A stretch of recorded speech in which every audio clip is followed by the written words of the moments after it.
What's up, everybody? Welcome back to the Conscious Kids podcast. My name is Shaniqua. And my name is Luna, and I will be introducing Sophie De La Paz, our guest on the show today. AKA our teacher. Yes, the founder of Conscious Kids. And Miss Sophie, I hope you're doing well today. I'm doing great. Thank you so much for being here. Thanks for having me. We're going to go ahead and start off with Mr. Tyreek here. Go ahead and take it away. Hello, my name's Tyreek, and I have a question.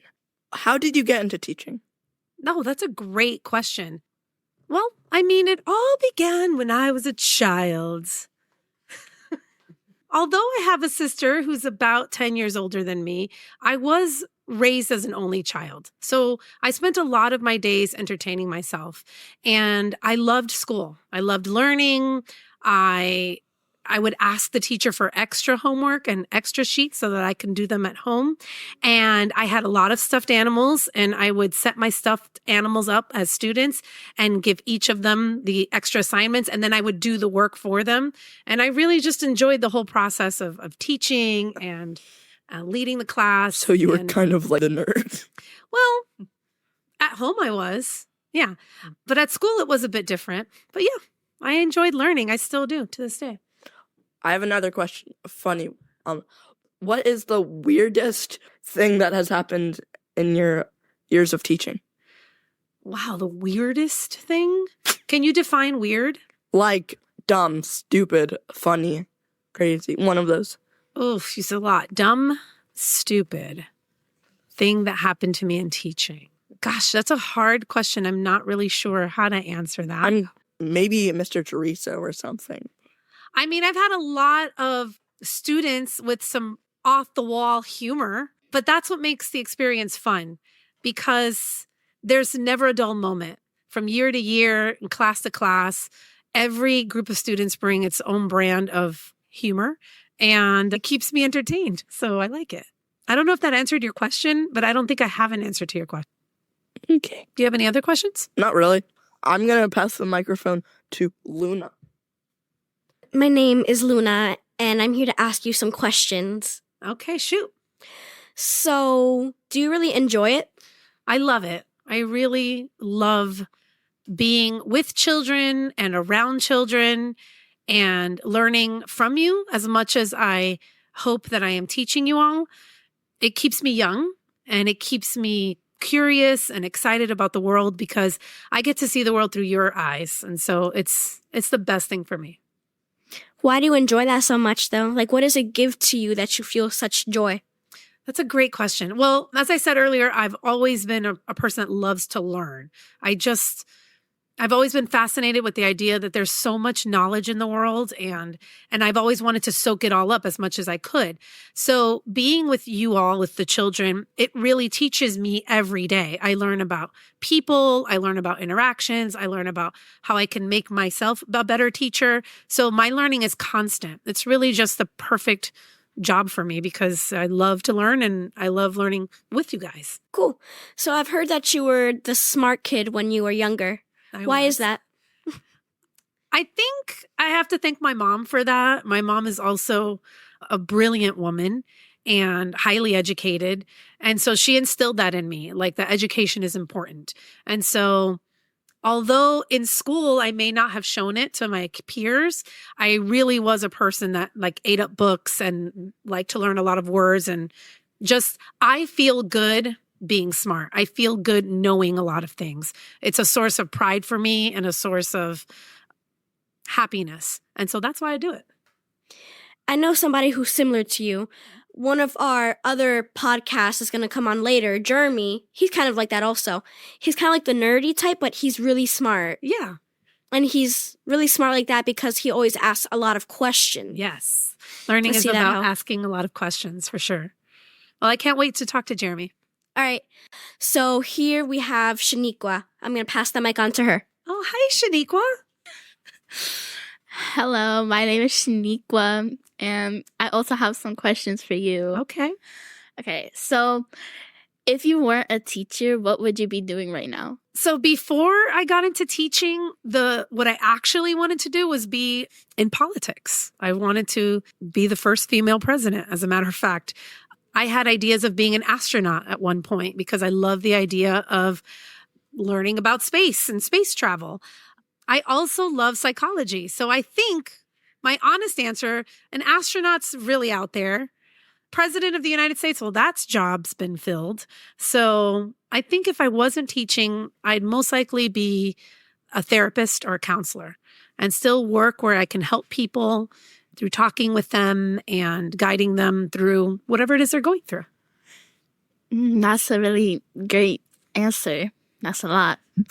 Okay, here's my other question. Do you have any favorites in the school? Because sometimes you give special treatments to other people and not so I'm just wondering, do you have any favorites? You know, most teachers might say they don't have any favorites, but I can say I personally do have favorites. Who are your favorites? Just Every wondering. single one of you. That's a lie. We all know. Shaniqua. I guess my favorites change moment to moment and day to day. Well, if you had to say anyone in the whole entire school, who is your favorite right now? Just like anybody. You can fit multiple people. Without a doubt, my number one most favorite in this school is Peppa Pig. I love her so much. She's my baby. Well, that's not a student. That's a pet. But you said who's my favorite. You didn't specify student. I said student. And why is that important for you to know? Because what? Your action shows that you have favorites. Clearly. I hope it showed you at one point in time. Sure. Thank you. You're welcome. I'm going to go fix my wig. So I'm going to pass the microphone to Mr. Chorizo. Mr. Chorizo, the man of the hour. Yellow. Hi, Sophie. Hi. How you doing this fine evening? I'm doing so well now that I'm talking to you, Mr. Chorizo. Okay, I have some questions. Go for it. Who's your favorite student? That was asked and answered. No, it wasn't. Yeah, move on. Student, plural. Student, plural? Yeah. Well, I guess I got to get on that grammar tip a little bit more. Students. I'm so smart. What's your favorite subject? Ooh, okay. Language arts. Why? I love words. I love writing stories, creating stories, sharing stories. I feel like humans, we learn through storytelling. So I love language arts. That's my favorite. And then science, and then history, and last is math. So I know you like pigs. Mm-hmm. What about pigs excites you? Well, that love affair began when I was in elementary school and I read the story Charlotte's Web. And I fell in love with the idea that you could have a pet pig. And since I was a young girl, I always said to myself, I'm going to have a pet pig when I grow up. And that's what I'd made happen. So now we have Peppa, my baby. You're making your dreams come true. Yes. Okay. That's what life is about. I have one silly question. Okay, go. Can you get me a Remington Standard 2 typewriter? I can keep my eyes out for it. Oh, thank you. Yeah, for All sure. right. Jeremy, get up here. All right, hi, Miss Sophie. Hello, Jeremy. Like others, I have some questions for you. Okay, go ahead. All right, so what's your biggest inspiration to teach? My inspiration to teach. Oh, that's an easy one. Or, hold on, let me cut you off there. Okay. So, what is your biggest inspiration for finding fun things to do? Oh, well, my students are my inspiration for finding fun things to do. As you guys know, I often ask you all, well, how best would you like me to, help you learn this information? And your answer is always, most often, games or something interactive. So because of that, I try to find the fun ways to teach as opposed to just, lecturing, which we also do, but balance is important. So some games, some lectures, some computer-based software like iExcel, which you all love so much, and That is a lie. other things. Okay. So the inspiration that motivated me to become a teacher was wanting to make a difference in the world. When I was younger, like I said earlier, when I wanted to be a president of the United States, the reason I wanted to go into politics is because I wanted to make the world a better place. But when I realized the amount of red tape that's in politics and how difficult it actually is to initiate change, I thought to myself that another great way to help the world be a better place would be to help young minds grow to become the best people that they can be. So my inspiration to want to teach is really to try to leave the world better than the way that I found it or came into it. That's very good. But now my silly question. Okay, go ahead. Can I have $42? For the Remington typewriter? No. Oh, wait, that was chorizo. Sorry. 42 is actually the answer to the universe. Okay. What's the question? Can I pretty please have $42? No, what's the question that 42 is the answer of the universe? Have you read or watched Hitchhiker's Guide to the Galaxy? I haven't. Oh. I'll have to put that on my list. Thank you so much, Jeremy. Yeah, I don't know who's next, but I call him up. Oh yeah. I am the last one. This was fun. Would you be really sad if Jeremy and Mr. Chorizo leave the school? Like, yes. Do you think it would be lone? Like, do you think it wouldn't be as fun or like the same? It's definitely going to change our dynamics. Anytime anyone who's been with us as long as they have leaves, the dynamic of the class changes. Anytime we get new people in, the dynamics change. But for me, that's what makes this job amazing.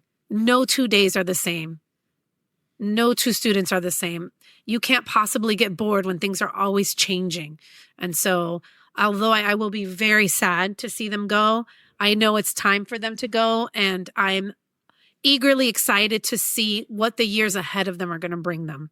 And I hope that they keep me in their lives and that I am invited to their weddings in the future, because I'd like to see that. Or their university graduations. You will. Or boxing matches. Or whatever you do. You'll be invited to dinners. Those are all the questions that I have. Thank you so much. You're welcome. All right. All right, Miss Sophie, thank you so much for being with us on this episode. Thanks for having me.